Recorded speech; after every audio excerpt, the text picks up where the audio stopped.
নানা রঙের রবীন্দ্রনাথ ইউটিউব চ্যানেলে এ পর্বে রবীন্দ্রনাথের লেখা ইউরোপ প্রবাসীর পত্রের একটি চিঠি পড়ার কথা ছিল, কিন্তু 25শে বৈশাখ আসন্ন।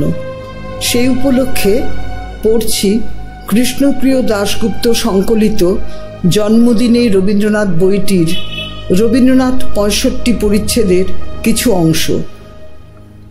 1925-এর 8ই মে, 25শে বৈশাখ 1332। সেবারের জন্মদিন ছিল শুক্রবার। রবীন্দ্রনাথ জন্মদিনে শান্তিনিকেতনেই ছিলেন। রবীন্দ্র জীবনীকার লিখছেন, এবার 25শে বৈশাখ কবির 65তম জন্মোৎসব বেশ জাঁকাইয়া হইল। সেদিন উত্তরায়ণের উত্তর দিকে পথের ধারে পঞ্চবটির প্রতিষ্ঠা জন্মোৎসবের বিশেষ অঙ্গ। বিধুশেখর শাস্ত্রী মহাশয় এই উৎসব উপলক্ষে একটি শ্লোক রচনা করিয়া দেন।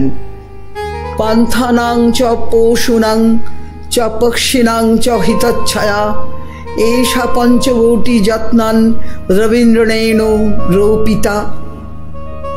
মুখবন্ধে পূর্ণেন্দুপত্রীর টপ্পাঠুংরি বইয়ের রবি ঠাকুর লেখার কিছু অংশ পড়ছি।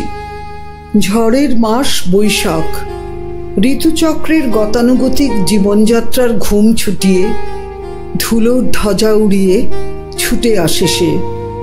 আগে আগে তাকে পথ দেখিয়ে চলে বিদ্যুৎ, তীব্র তার হাসির ছটা। পিছনে পিছনে হাঁটে বজ্র, পিঠে তার দারুণ দুন্দুভি। দেখি আকাশে জলে আগুন, রোদের চাপাকলিতে লাগে রক্ত জবার রং। হাওয়ায় নড়ে চড়ে ওঠে ঘূর্ণি, মজা নদীর মজ্জায় পাকিয়ে ওঠে সিঁদুরে ঢেউ। শিউরে ওঠে বন, সারা ভুবন জুড়ে জাগে চঞ্চলতা। এই বৈশাখের মতোই রবি ঠাকুরের জন্ম। সোনার আশ্বিনে নয়, হিমের রাতের অঘ্রাণে নয়, ফুল রাঙানো ফাগুনে নয়, এই ক্ষরক্ষিপ্র বৈশাখেই তাঁর জন্ম। এই খ্যাপা বৈশাখের গৈরিক তিলক দিয়ে সাজানো তাঁর জন্মদিনের ললাট।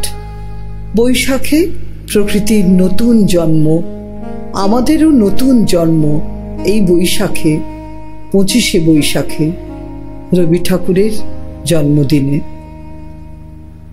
এই পর্বের মূল ভাগে 1925-এ রানু অধিকারীকে লেখা রবীন্দ্রনাথ ঠাকুরের একটি চিঠি পড়ছি আমি, শ্যামলী মিত্র। কল্যাণীয়াসু রানু, তোমাকে কাল জন্মদিনের বিবরণ দিয়ে চিঠি পাঠিয়েছি, কিন্তু আজকাল কেদারায় হেলান দিয়ে বসে থেকে থেকে এমন কুড়েমিতে পেয়েছে যে ভালো করে চিঠি লেখা কাকে বলে ভুলে গেছি। লেখা পড়া দুই আজকাল বন্ধ আছে। প্রায় সমস্ত দিন খোলা আকাশের সামনেই পড়ে থাকি। সামনের দিকে চেয়ে থাকা ছাড়া আর কোনো কাজ নেই। সেটা ক্রমে বেশ ভালো লাগছে। অর্থাৎ আকাশটা যে শূন্য নয় তা বুঝতে পারছি। যখন ছোট্ট ছিলুম তখন দিনের পর দিন এই আকাশ আমার মন ভুলিয়ে নিয়ে যেত। তারই ডাক শুনে আমি স্কুল পালিয়েছি। ইদানিং নানা প্রকারের হট্টগোলে এই ডাকটি আমার কাছে এসে পৌঁছতো না।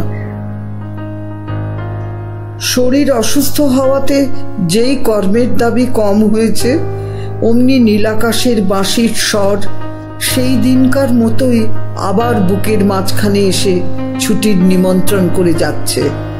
আমার উত্তরায়ণ ঘরের সামনেকার খোয়াইয়ের ধূসর বর্ণ নিস্তব্ধ তরঙ্গের পরপারের সুদূর তালগাছগুলি পশ্চিম দিগন্তে ভাষাহীন সংকেতের মতো অস্তাচলের উত্তর প্রান্তবর্তী কোন অনির্বচনীয়ের দিকে আমাকে পথ দেখিয়ে দিচ্ছে।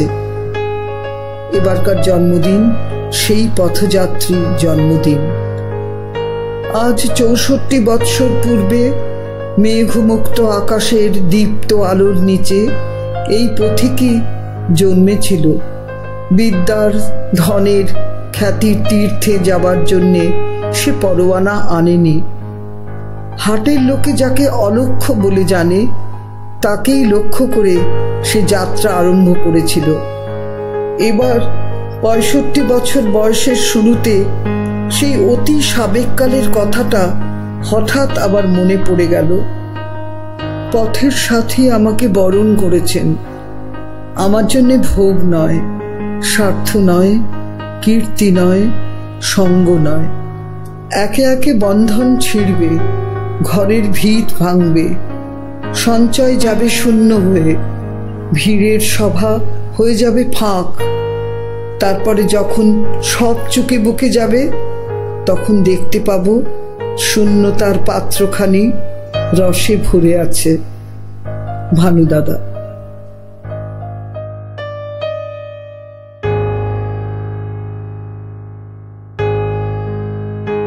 এই পর্ব এখানেই শেষ হলো। পরের পর্বে পড়তে ফিরছি।